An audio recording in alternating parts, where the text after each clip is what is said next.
Okay, Ed, we're back. I've had a little fishing issue, so I've had a lot of fishing issue actually. I've been killing them. But what I want to tackle with you today is how much FOC is too much FOC.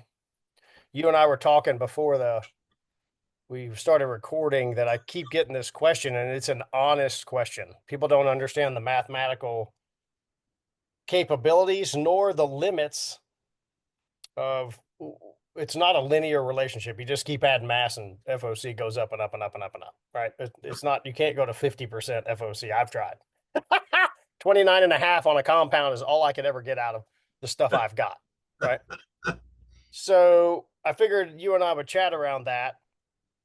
And I think the first spot I want to start with is let's just get this part out of the way before we start talking about all the detail around, you know, increasing FOC.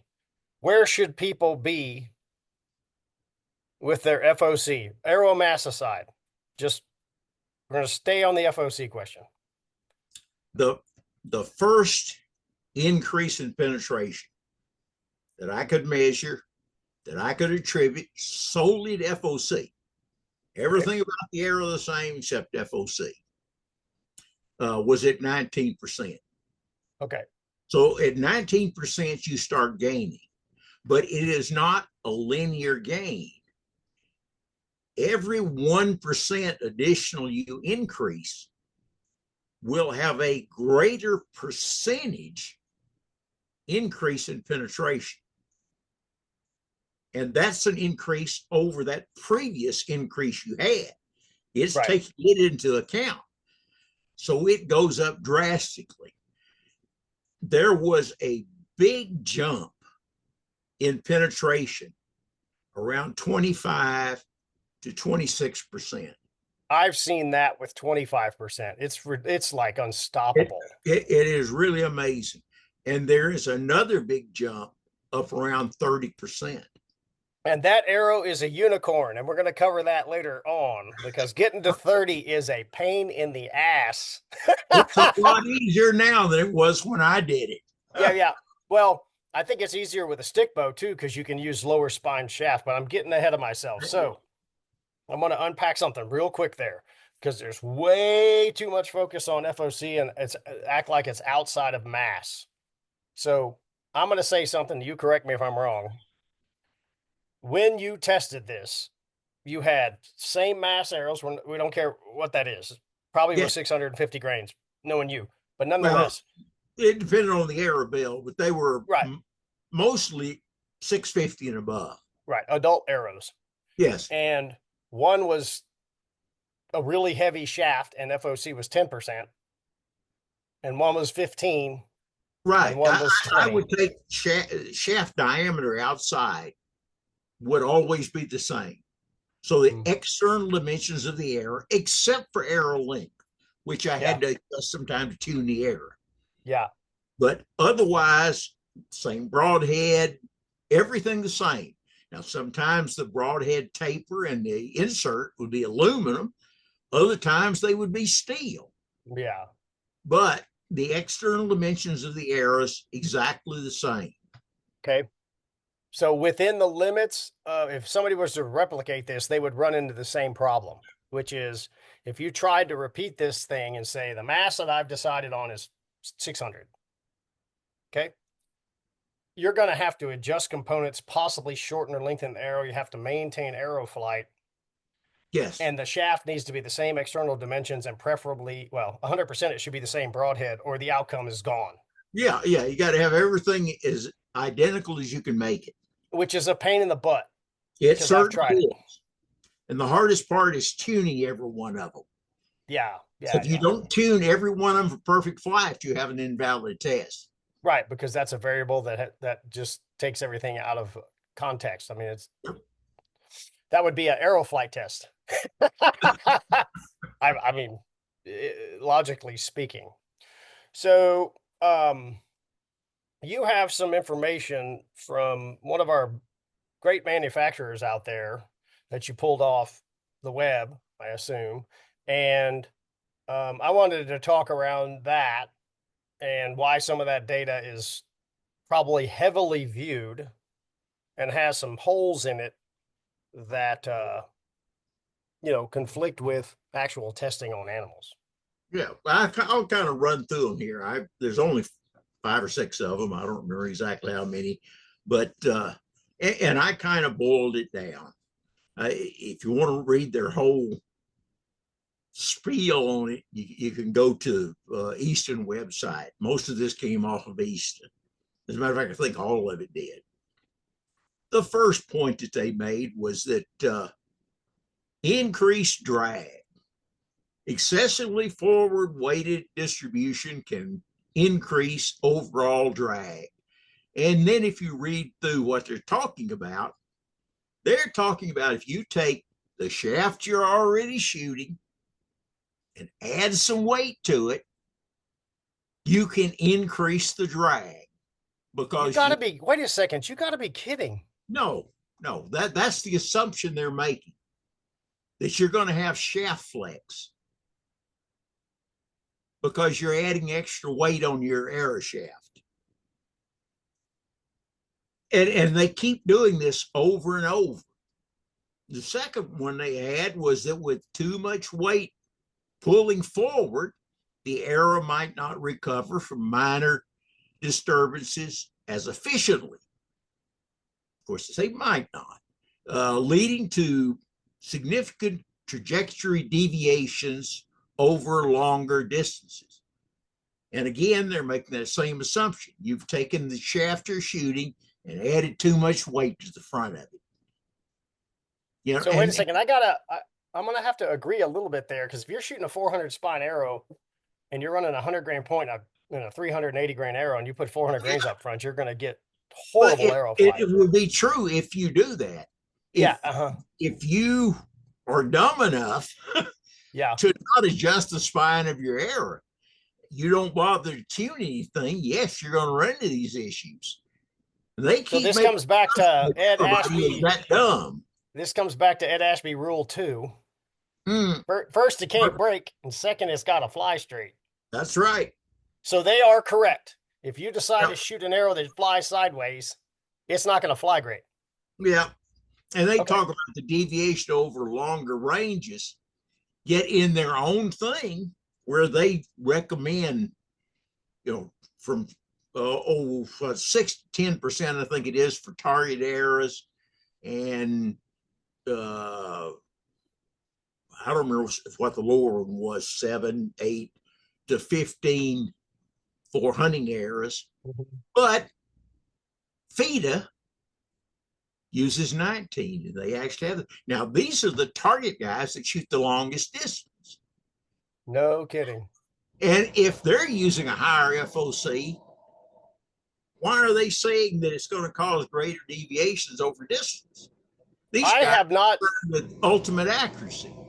I have seen my long distance arrow flight improve because I'm getting ready for a TAC event. So I've got my sights out to 90 right now. And I think these are 580 grains. So I reduced the insert, kind of like what we talked about. I went to an aluminum insert, but I have a 200 grain point. So my FOC is like 19, somewhere in there. And of course, I got the four fletch, but feathers. But they shoot great. And I'm going to get a little bunny trail and we're going to come back. I've seen a lot of Instagram clips of guys shooting really far, and they're not shooting, high FOC arrows or anything, or they'd make that point.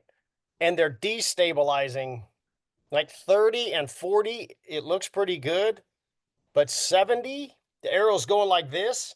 And then all of a sudden you see it. I think it's doing this. It looks like this, but I think it's doing that. I think my brain wants to see this, and it's like they're destabilizing out there, and I can't figure that out. Other than they're slowing down, changes the drag, and it's already a relatively aerodynamically unstable per NASA. Yeah. Not that they know anything. No. They know very little about it. Yeah. Okay, so I'm going to figure that out. Well, I think I know the answer, but we'll figure it out. So back to the other points. Now, I'm not sure if I got this one from Easton or somewhere else, but it was so obvious. Slower arrow speed.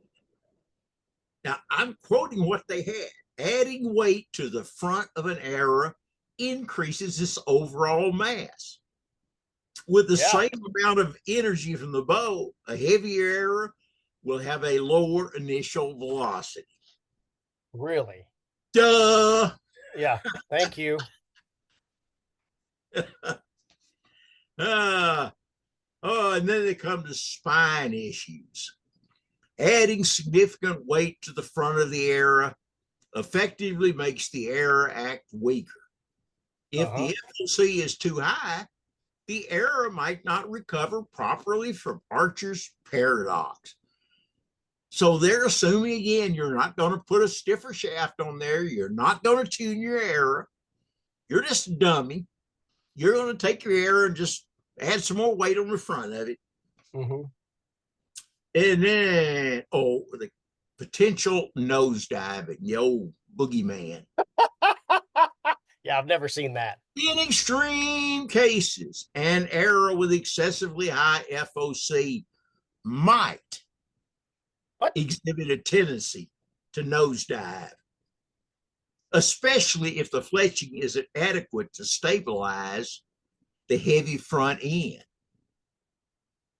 Yeah, that's not that's a That, thank God I've met you and some of the other yep. engineers who help me understand that Well, the whole thing has to be stable. Everybody acts like you're shooting a point and fletchings. The shaft also contributes yeah. heavily to that. And because they're long, just for the audience, these gizmos back here have a ton of leverage.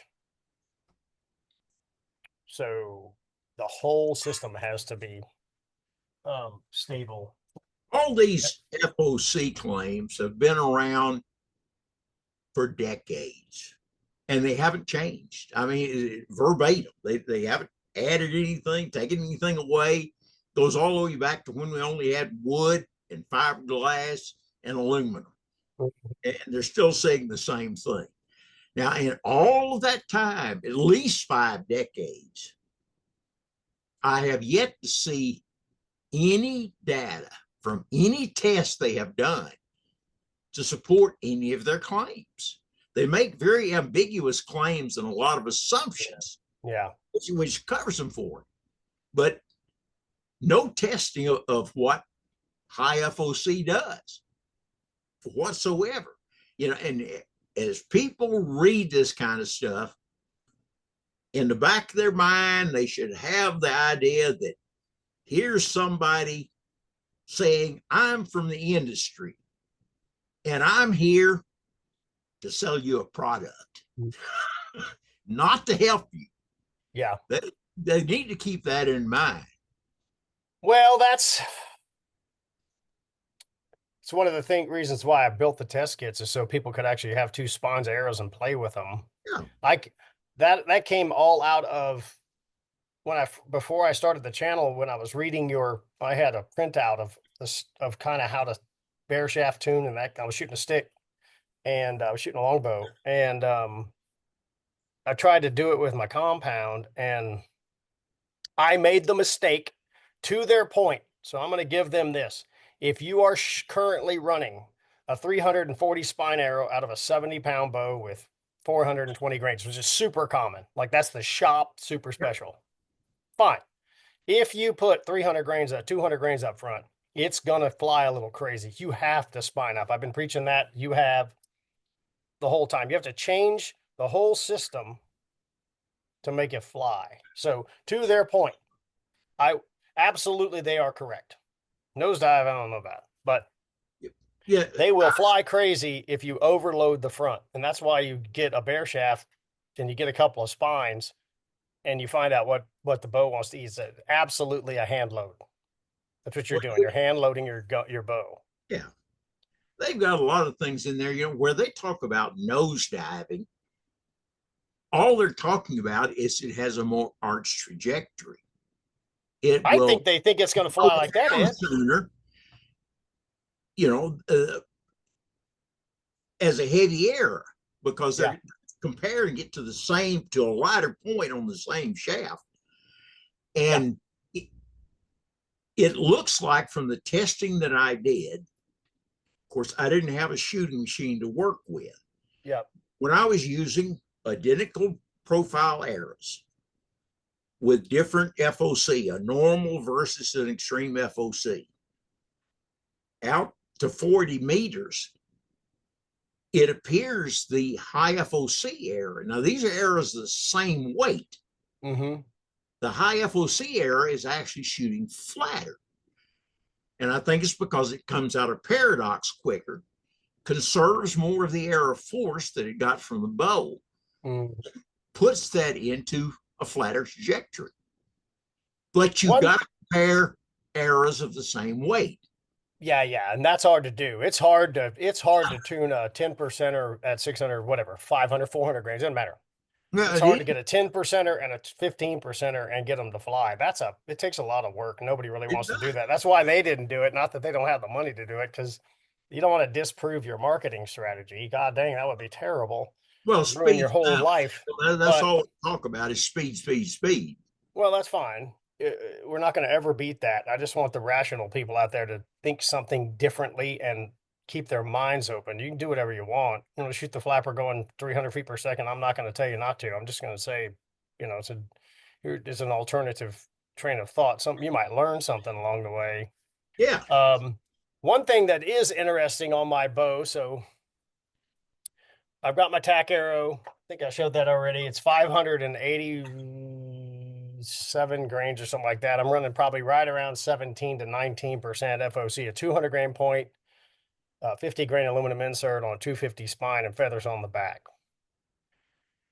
And I didn't want to buy a sight tape. I have a slider. So I just made my own. And we're going to shoot long. So my first step on the deal is at 30. Because anything inside of that, I'll just hold a little low and send it. It's just not that big. But backing up is where I needed help. The spacing of as I slide the slider up is pretty consistent You will find that with the heavier arrows. because it's like a consistent parabola over distance. And the first person I ever saw this 4 or 5 years ago, one of my buddies came down and he's an elk hunter. He shoots 388 grains, God help him. And he had 6 pins on his sight and they just went doot doot doot doot. And I'm talking between 60 and 70. It was a He, lot well, because that's the arrow's going like this and it then loses boom. its velocity. It's just like a light rifle bullet versus a heavy rifle bullet. You look at 1,000-yard competition shooters with a 30 caliber, they all shoot 200 grain Spitzer bullets because across 1,000 yards, they shoot flatters that are 180 grain. Do they slow down? So I have this with ask you a gun question just to get off topic. I bought 25 years ago, I bought an RWS competition level air rifle. Mm-hmm. So it's supposed to be 1,000 foot per second. Well, guess what? You're getting right at the sound barrier. Yeah. And I was shooting light pellets out of it to make it haul ass, and it shot like that big. And I was like, what in the hell is going on? So I start reading books. This is back when you had to read books and stuff. And they said you're right at the sound barrier. You're breaking it and you're Comes coming back unstable. through it. And it's destabilizing going through the sound, but you're right there. Absolutely. Slow it down. Mm-hmm. And I put 10 grain pellets in it. And that son of a gun, if you do your job, it does its job. I mean, it is. We're shooting primers out of dead 12 gauge shells with it at 20 yards, right? Off a bench. I mean, but that I wonder if the 200 could that they won't ever slow down that much. They won't ever get near. What do you think? How fast do you think that Well, bullet's going at 1,000 meters? oh, it would retain its high. It would start out around 2,600 and it's probably still going 24, somewhere in that ballpark. Okay, so that's not a thing. It's just the fact that it's just the fact you need to think it about. So retains everybody its says, velocity better. yeah, they said the arrow rainbows. You need to be think about a flatter rainbow, Mm-hmm. but the nice thing about the rainbow is it's the same. It's consistent. It doesn't go up and then drop abruptly off. Right. So if you're going to push out past 50, you really should be shooting a higher FOC, heavier arrow to make it consistently fly over the same distance Which because, is why fetus shooters do that, yeah, because they shoot those long distances. that's a 90 meter. How far do they go? 90? 90 meters, I think, is their That's distance pretty target. far. That's pretty far. Interesting. Okay, so totally shift gears here. I get the question all the time, how much is too much FOC? And it's an honest question because the average person thinking about math thinks it's a linear relationship and you can just keep going to 50% if you really want to. Well, And I want to unpack that a little bit. they shouldn't worry about it, because with the technology and things that are available today, you cannot build an era with too much FOC. Yeah, it's not possible. There's a limit, is what you're saying. Well, there's a limit to what we can physically build. Yeah. The highest I know of, and it helped because it's short, was Jim Aiken's crossbow bolts, and Mm. he got up to 42%. And interestingly enough, when I was down in New Guinea, one of those arrows down there they were using, which was about 4,500 grains weight, was also 42% FOC. Interesting. Okay, everybody, I'm going to put a link to that article because that article is crazy good. It Because was Ed went to New Guinea. fascinating. These guys are shooting what 6 foot long arrows. They're shooting With no spears flinch. essentially, no fletchings. And they shoot those. I witnessed it. They shoot those accurately 25 meters, no problem. 4,500 grains. Yes. And I think you said one. You asked one guy why he shot that one, and he said, "Well, it works the best." Yep. Worst answer I've ever heard. So it's all, for whatever reason, all of them carry 3 hunting arrows. They might carry a 4th arrow, which would be a blunt, but they've got 3 of their broadheads, which actually look like spear points. Yeah. And all 3 of them will be different lengths, different size points, but they individually tune each arrow just like we would. They No start kidding. out with the shaft too long and keep cutting it down. And they today use bows that are made of bamboo. And at their widest point, it's probably at least 3 inches wide. No kidding. Now, their original bows, back before they had steel, when they had to use wooden points, For which broadheads. was heavy, they Yeah. made beautiful, slender uh, bows out of palm. And when they got steel and started doing that, they changed their whole bow setup so they could use these heavy points and their to get their high FOC. They use That's the high amazing. FOC wood points. They use ironwood points on their pre-World War II shafts. It was World Mm-hmm. War II that brought steel to Mm-hmm. them, and so they changed everything. Now you say FOC to them, they got no idea what it means. Yeah, right. You watch them, and they literally go through the same steps I would to bare shaft tune an arrow. Unbelievable. They don't have the internet, from what I understand. They don't have the internet. They're not on a message board trying to figure this stuff No, out. Okay. So back to the too much FOC thing. So I can tell you my experience in trying to get this stuff done. This is the best tuned shaft I've got. It's glued with a JB weld. It's got a little collar to keep it from slipping. It's got a 5-degree tapered insert. It's bomb proof. That's Yeah. basically a light Cape Buffalo arrow. It's 715 grains, and I can only get my glasses. I got it written on here. It's a 300 grain tough head. It's 25 and a half. And that's a 250 spine arrow, bare shafted. You see that? That's my Noctune right there from bare shafting it. And that's the most effort I've put in. I shot 1,000 grainer, but I killed a couple of pigs with 1,035, but they were really heavy shafts, so they were probably 15%. I did it just for kicks. They were not a high FOC. I just didn't have the components. So, um, as you add mass, you have to add shaft stiffness, Yes. and the shafts get thicker and they get heavier. So Yes. you raise mass, FOC goes down. You raise point weight, you probably level out to keep arrow flight.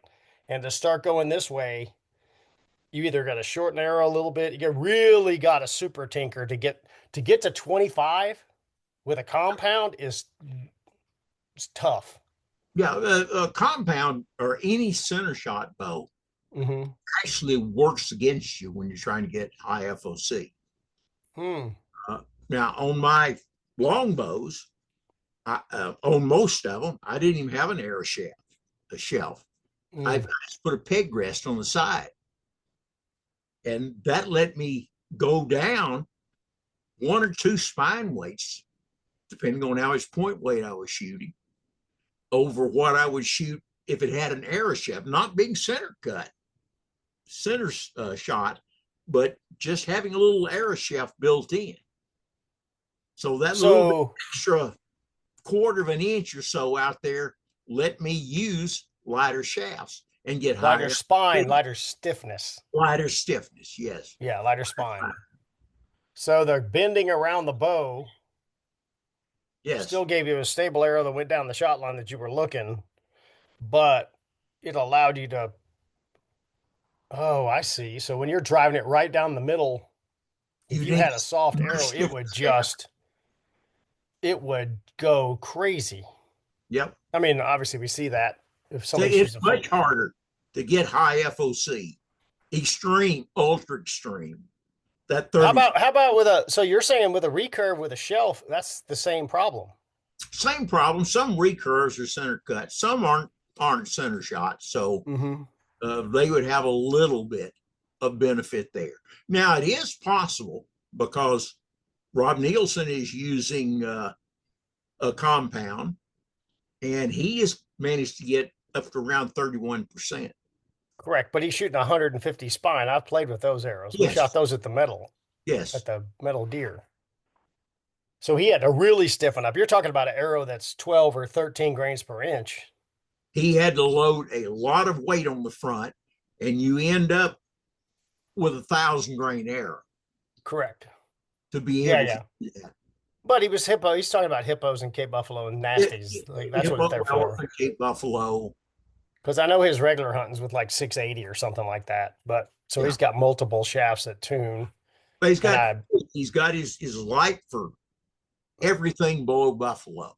hmm He's got his one for buffalo on up. yeah. When's he going to Australia? June? June, I believe, is correct. Yeah. I can't wait to see that. That'll be awesome. Should be interesting.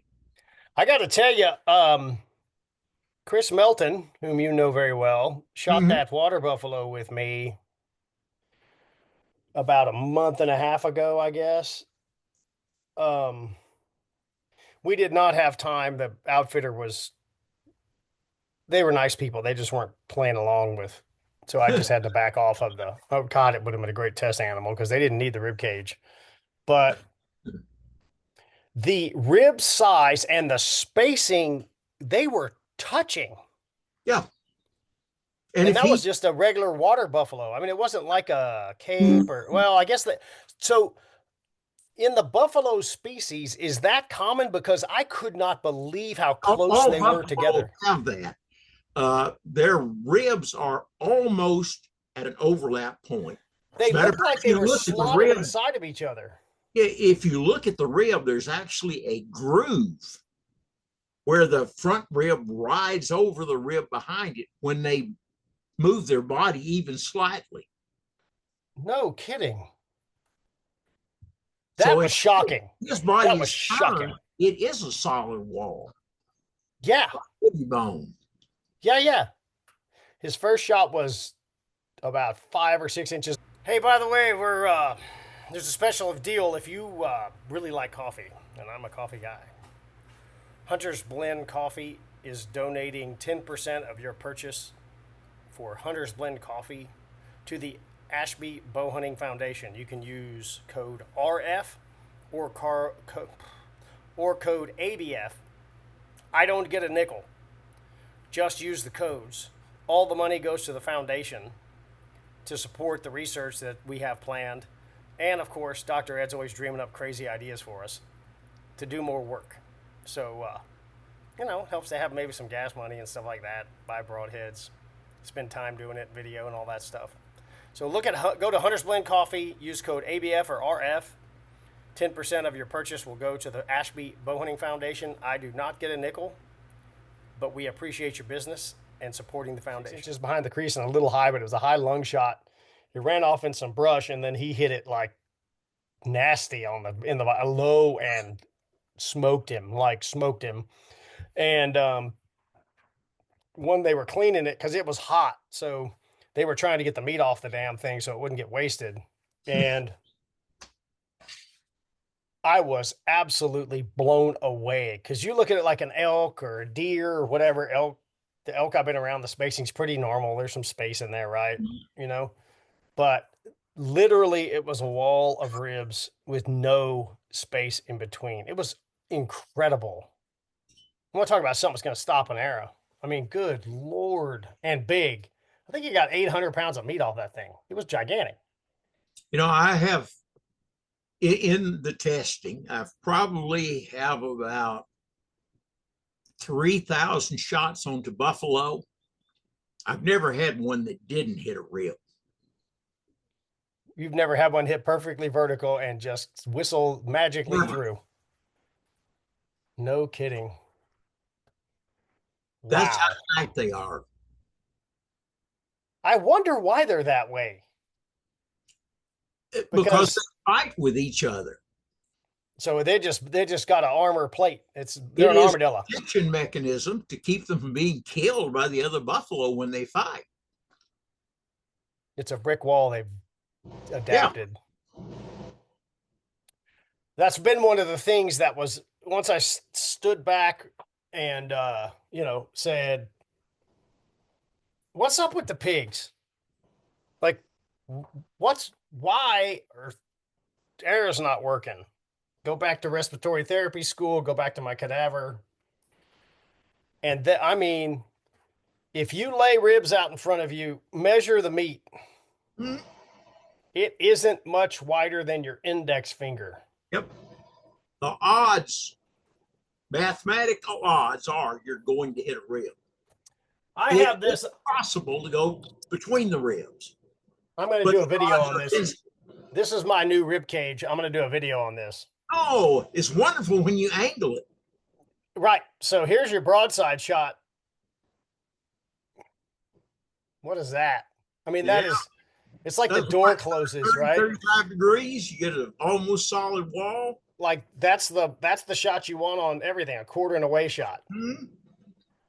And PVC pipes are really a great example, closest thing you can But get. you've got a broadhead on an arrow that's rotating, Yeah, yeah. and I don't know. It would be hard to calculate the odds of it hitting at some kind of angle on that bone and wanting to deflect. Well, once you start Odds are tilting you're it, not going to center it perfect. It could happen. You could center that rib dead on. mm-hmm. but the odds are way against. We've had a couple of instances. It's never both entry and exit that don't hit a bone, but we've had a couple of single bevels hit. I mean, and you know what? I'm not convinced of. I'm not convinced it didn't hit like this and just like I need to next time I get one, I need to strip those ribs and see if they You hit got to strip the ribs and look because that happens more frequently. I think it's actually a good thing. not uncommon at all with single blade heads Hmm. for them to hit that bone at an angle and then slide between the ribs. Right. Well, the Because I nice thing have done about, this we talked about clean, because I had the advantage of having meat ants. You just yeah, put the right. bone out on a hill, and you know in a day's time you've got it cleaner than you could get it boiling it or any other method. And Well, you it's one of the can see advantages where of the the air single hit. bevel is there's two, and one I need to do a video on this. The actual bevel in the air is cutting into the air and creating rotation Yes, that does not fight with your fletchings. that's And right. every other broadhead on earth, it's not a lot, but we're shooting 75% of the KE of a 22 long rifle. We need everything we can get. That's right. We So have to deserve every bit we can. it's naturally already rotating in the air. And then should it hit between the ribs, it's going to hit the meat, start rotating, hits between the ribs. It's just going to say, okay, I'm okay with this. Yeah. And keep going. And it's funny. Every time I do these podcasts with you, I go, oh, crap. Now I got to look at that because it'd be interesting to see because it looks like it's right between the ribs, but maybe it corrected to straight, went between, and then kept going. You'll find that often. You start cleaning the ribs and look, you can see where the broadhead hit it If it and was a, divided itself right in between the ribs. that would be an interesting thing to do with a double bevel and a single bevel and see if the double bevel, which naturally doesn't want to rotate on impact, you think it, Well, both okay, both you, will do it. I think the single bevel might do it with a higher frequency, but yeah, I'm right. not We sure. don't know. Well, you could see it theoretically.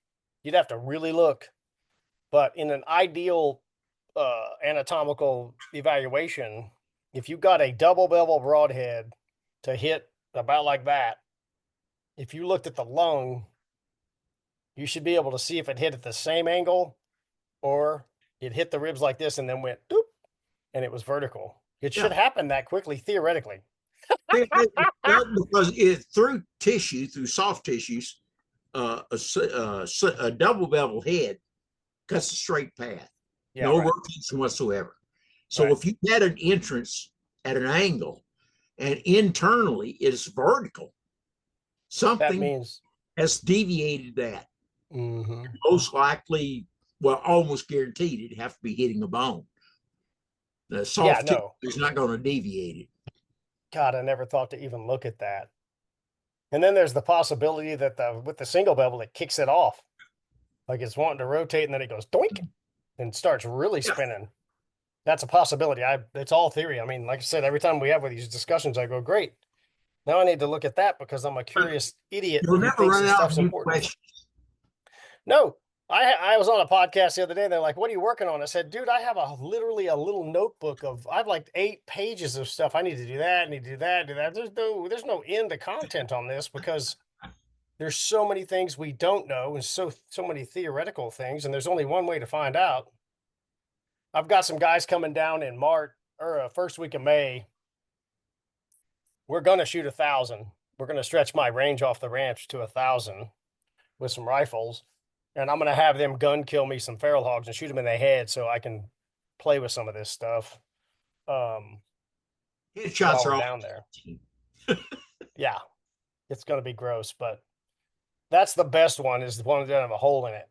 Like blow it, shoot them in the head, and then be done with it. And did you get the picture of Pierce with the 300? Yes, I did. All right, good. I just want you to know it's still out there. Keep them going. Yeah, yeah. They shot 2 pigs with the 300. They shot one like this big. Thomas had the 300, and he had like 17 pigs show up at this one deer feeder, and he was like, I want to eat one that's small and see if it's good, because we've never shot the Oh, little chooks. they're good. He said that was delicious. Like they Yep. just barbecued it and said it was awesome. Yep. So the 300's out there still eating. Somehow they shot 11 rounds through that thing. I asked about that. They were like, well, they were farting around. I'm like, those are hand loads, man. Don't, no. Expensive bullets. Yeah, don't, I've got it dialed. So just so you know, 38.8 grains of Varget powder and that 130 flat base hammer bullet is the magic poo. 2.6 inches is the length that it wants. I think that bullet wants to jump. I didn't Every have it. and every bullet's different. You have to experiment with how much clearance you have from the lands. I So I have a have some guns that like them actually touching. yeah. No, I Like a started little at bit of jump, some like a lot of jump. you had it like uh, I mean close to the lands with the It's a barns that you different were bullet. doing. Yeah, Yeah, I understand. yeah. And I shot that length and just kept playing. I got a spreadsheet that you have to scroll on. Like you have to with all the loads I did, and that bullet wants to jump. I was like, okay, well, I'm not gonna argue. You told me not to argue with it. Just like you know, same, same. That was a fascinating experience. I should have recorded all that and put it on my channel, because to be a brand new hand loader with it was a just, it was an idiot fest. On the flip side of it, I learned so much. And then it all goes back to factory ammo, because I've always get a gun, buy 4 boxes of factory ammo, run them with, like a classically the 308s and 30-06s are 180 grain platform. That's what the actions are kind of built around, right? You start with those and run around, shoot 150s, and whatever shoots. Yeah. I got a 30-06 that thinks 165 core locked, the round nosed ones, the ugly ones. That thing shoots like in the same hole, and those bullets, oh, they're ugly. Like they're not even pretty like this. They're just ugh. Yeah, but they work fine. It's the Yes. ranges. They're not long range bullets. No, it's just Texas They're deer hunting, ballistic man. We're bullets. shooting 150 yards maybe, but the exit holes are like it is devastating. I mean, those ugly bullets shoot great, but that gun loves those things, and I'm like, yes, the cheap stuff. I'm in. You want to Yeah, blim blam around with it? You can. that's what they've always done. Is you go by different brands of ammunition, different bullet weights. You just keep trying them until you Mm-hmm. find the one that shoots best, and that's what you use.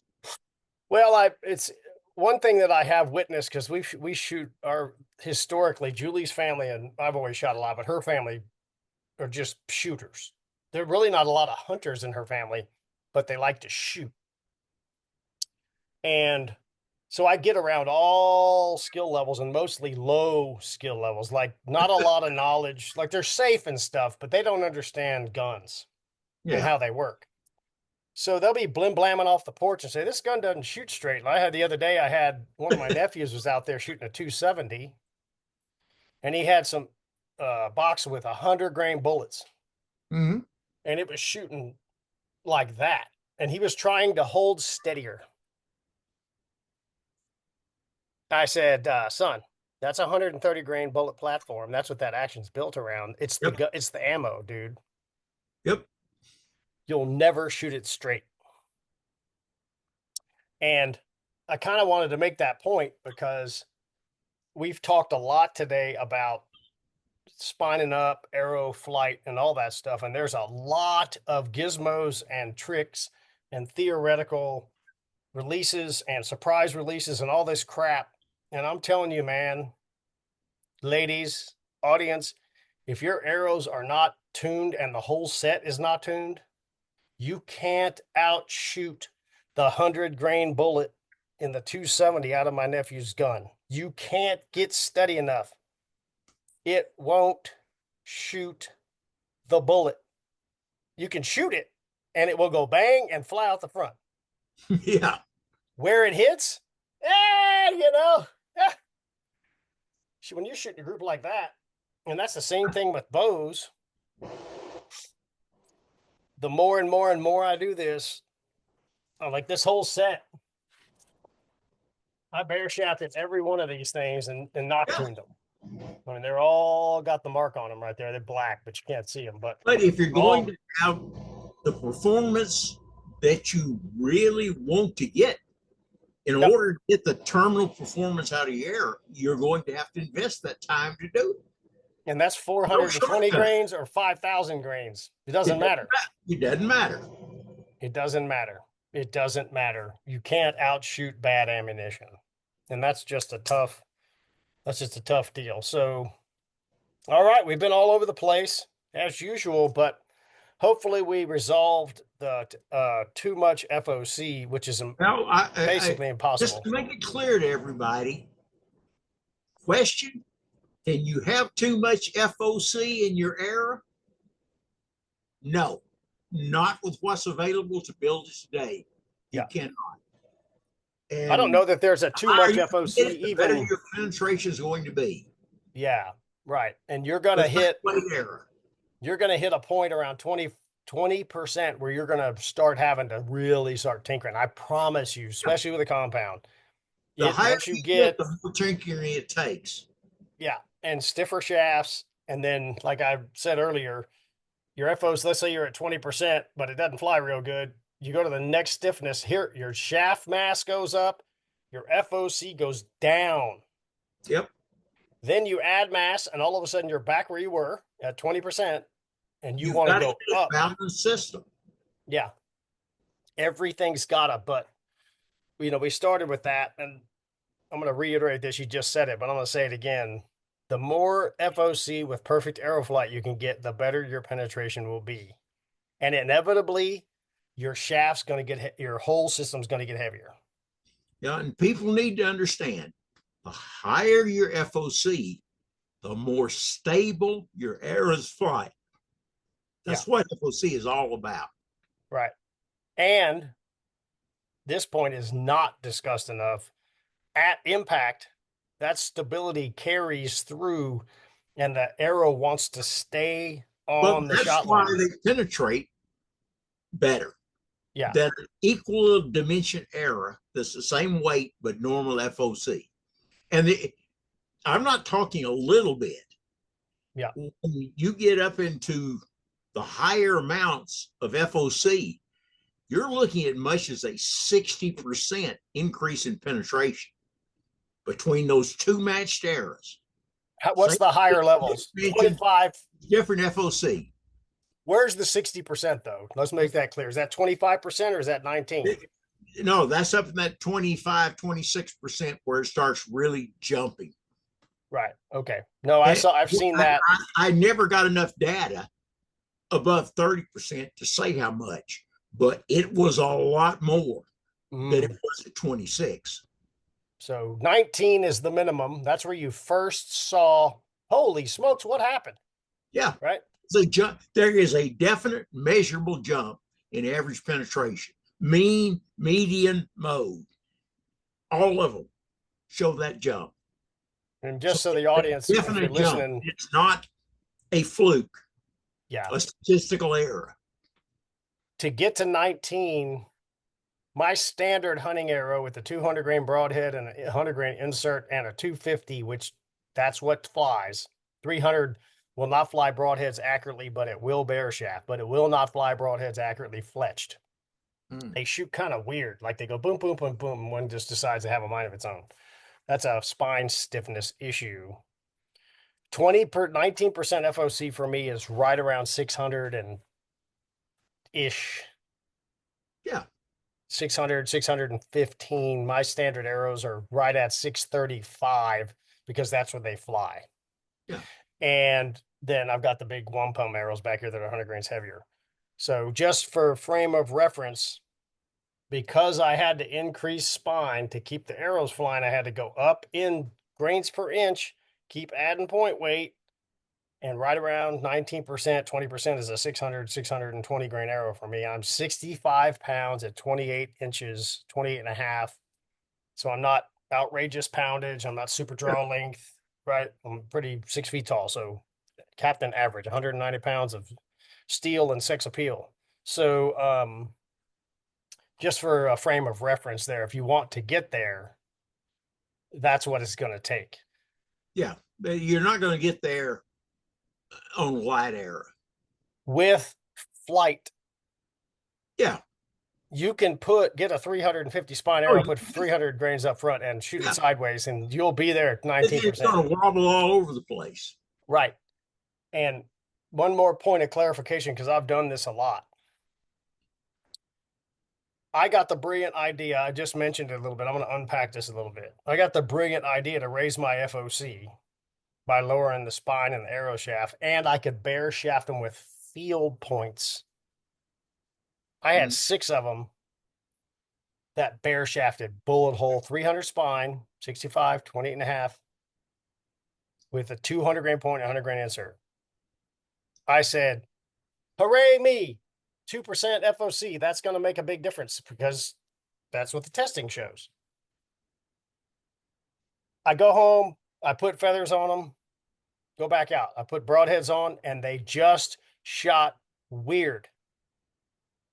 In fact, it's one of those situations. I played a lot of golf. And you got that when you're thinking about your golf swing and you're trying to do too many things, you never hit the ball straight. It's that it's when you're mindless that you play golf the best. And I started thinking about, okay, if I really like go like this, I can get them to fly accurately. And I started thinking about all the shot cycle stuff. And what I mean by weird was I'd get 2 that do it like this and 30 yards. I shoot 30 or 40 with broadheads because you really see it. 20 Yeah. won't tell you anything. You need to back up. Longer distances help you refine. Yeah, right. And I mean, one would just it wouldn't do this. It would just track on a different shot line 2 inches to the right. And I'm literally out of my mind. They're bear shafting. I talk about that. I bear shafted them all. I noctuned them all. I came back home and fletched them, and they're shooting a little weird. And I pulled out a 250, which I had already done, put it on, and it was an effortless effort. When I didn't shoot right, they went weird. When I did okay, they went down the pipe. Yeah. And that was my aha on that. Bear shaft isn't necessarily 100% accurate. You have to go to fletched and broadheads and back up to Well, find out. the step, this will drive you wild now. The step you didn't do, if you look at the tuning process I went through, is tuning the fletching. That's my final step. Oh, moving them. No, increasing the length of that A&A fletch. Oh, I usually did 1/4 inch increments and see where they were. And I would go up to the point where I was getting stable flight, or that I usually started long and shortened them down. until To they the failed. first point, it was Yeah. unstable. Yeah, yeah. Usually, when I first started seeing these weird things you're seeing, I could put the turbulator on and it would stop it. Hmm. Okay, I got to play with that then. Yep. I don't have any need to have a lighter arrow. All I was trying to do there, which it was a lighter arrow, is about 30 grains lighter. So I was getting some free FOC, right? Yeah. And I wish I was, you know, a super great archer and really cared about all the form stuff. But when I bear shaft, I can shoot kind of normally, and the arrows tend to fly. So, um, the one thing about that, I could probably get the 300s to fly if I did that. But, and I don't know if you can confirm or deny this, at impact, the stiffer arrow's got to be a better projectile for not flexing. Unless you've got enough FOC difference, shorten that forward lever arm to make that weaker spine shaft stiffer. Great, Ed. Great. Now I'm screwed. I had it all figured out. Oh. Okay, well, at this juncture, I'm going to say you shoot stiffer arrows, but uh, God dang it, man, we should never do this because then I just more things, just more and more and more. It's wild. You really, when you tune that fletching, Mm-hmm. you need to get out and shoot different wind conditions. You Mm. need to shoot into the wind, with the wind, crosswind, and quartering wind. I just did a video on, it'll come out in a couple of months. I took a flag when the wind was blowing like 20 and it was a dead crosswind because I'm never going to shoot downwind at an animal, right? That generally isn't going to happen. That's not, yeah. But a crosswind shot is totally practical, right? And I took a flag and I'm on a ridge, like a classic water's over here, bedding's over there, Yeah. out here at my local place. And I walked with that flag 60 yards and you can see it go tight and sag and then do this and all of a sudden it goes tight again. And my point being was in a crosswind shot, that arrow is going to fly through all these crazy different air pockets, doing all kind of different stuff. Go back to our rifle shooting, competition long range, usually starting around 600 yards, 600-meter range. They put flags every 50 yards so you can see what the wind's doing. It's not at all unusual to see them absolutely opposite directions. No, how the hell do you dope that, Ed? Well, you look and see what those flags are doing. How many down here are Mm-hmm. going that way, and how many up here are going this way? So at some level, there's just some old Kentucky windage in that thing because there ain't no way to click that in on your scope. That's exactly what you do. And that's why it's so hard to shoot 1,000 yard. And there's also a reason you shoot one more reason to shoot those heavy bullets with higher ballistic coefficients so that you have less wind drift. So every time it shifts, it's not moving that bullet as much. Yeah. And if you will get out and do that with your high FOC arrows, the higher you get that FOC, the less deviation from your straight line to the target that you're going to have. Now, you might see the back of the arrow move over, Weathercock. but the front, the weight concentration is tracking down the middle. Mm-hmm. And it might shift down here, but still Mm-hmm. it wants to track down the middle. It wants to follow that heavy mass. It's like a heavy ball, a big lead ball with a string on it. Mm-hmm. Yeah, that's absolutely true. That string is going to follow the ball. You can take that string and spin it around your head and throw it.